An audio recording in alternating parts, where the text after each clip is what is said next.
Since its inception, Alliance Health has held tight to the principle that people can and do recover from behavioral health illnesses. To make this principle a reality, we are working to nurture a culture within our organization that is focused on and responsive to the individuals we serve.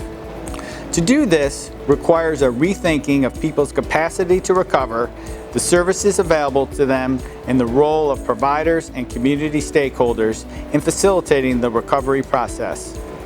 We must continue to take steps to ensure a common understanding of recovery among our providers and across the community at large. At Alliance, we're working towards a recovery-focused system of care, collaborating to provide an effective network of resources for community members and families experiencing emotional distress and disability-related needs, so they can heal, have hope for the future, and live personally meaningful lives. To this end, we're building a continuum of residential options that allow individuals to live as they choose, to experience the dignity of risk, and to have the independence and life experience all of us want. What follows is one of a series of 6 trainings that provide some basic tools needed to support the people we serve with the dignity and respect they deserve, to improve our communities by allowing them to experience all of their citizens' different gifts, and to enjoy inclusive neighborhoods that embrace the value of every member.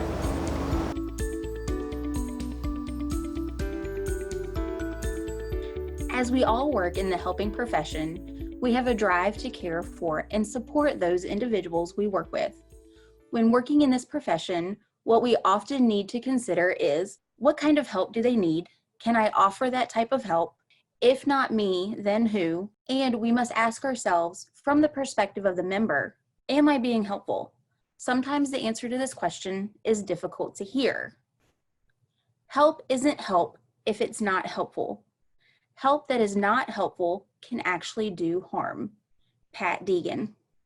Although we perceive our actions as helpful, sometimes the type of help or the delivery of our help can actually be more harmful. Toxic help or even neglectful help can have lasting harmful effects on individuals. Examples of toxic, neglectful help include exploitation is when an individual is taking unfair advantage of a member in order to promote a desired outcome or behavior. You will keep sweeping this house until you learn to behave. Threats, coercion can be described as persuading someone into a specific behavior or action through the use of force.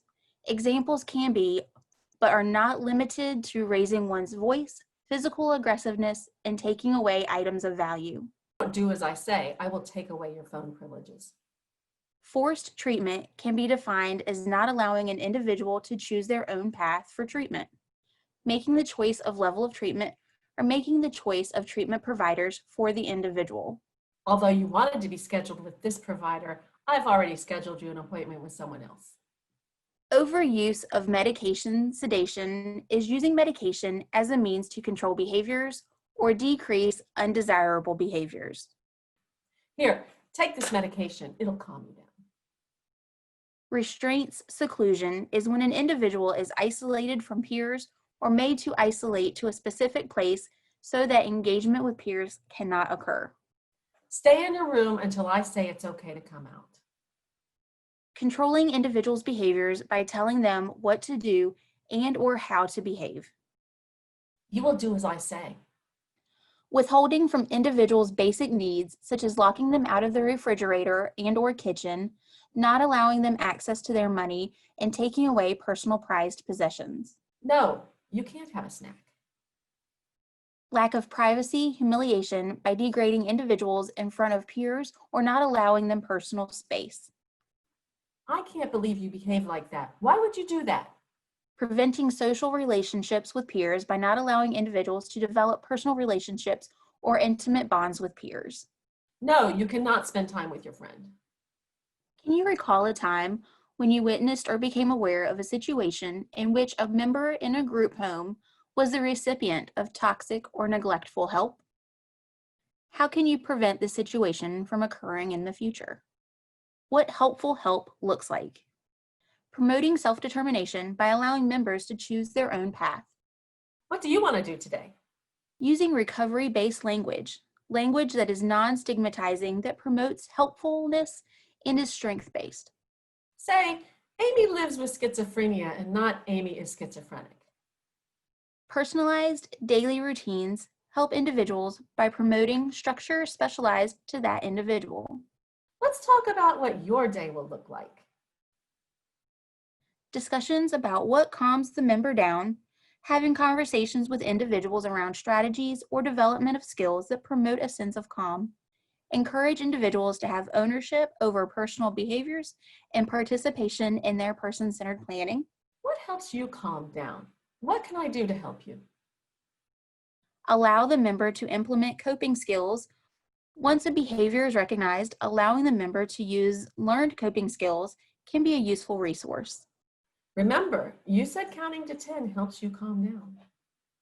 Another example of helpful help can be allowing positive social interactions with peers.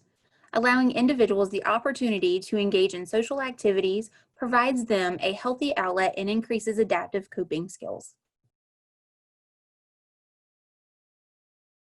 Let them know you want to help by being available, having discussion about ways you can best support them, and ask permission before providing honest feedback. Learn more about recovery, the process of recovery, so that you can provide resources and information regarding additional supports and services. Encourage responsibility and promote self-determination and independence by promoting healthy choices. Ensure you are putting the person first by focusing on the individual and not the diagnosis. And lastly, do not give up. Most people in a dual relationship are unaware of the power differential. Most people don't realize that when engaged in a therapeutic relationship, they have power and sometimes unknowingly abuse the power. When used appropriately, power differential can be a useful tool in a therapeutic relationship. Power differential can provide the power dynamic between two individuals, which can be used to create a safe and professional atmosphere for growth and healing. It can offer confidence, safety, and protection in the therapeutic alliance. Power differential can set appropriate and professional boundaries while establishing rules for respect and fairness. Power differential assigns responsibilities while providing direction and focus for treatment. We have power over those we say we serve. It's funny that we say we are in it for those in our care. We say everything we do for them. We use the word serve like a waiter would use the word. A waiter knows his job, his obligations, and for whom he works. But when we use the word serve, I don't think we often think of people with disabilities as our employers. We think of them as our raw ores. The skills we teach as our product and the behaviors we suppress as quality control. Their need give us our power, their vulnerability our control, their disability our reason. Dave Heinsberger.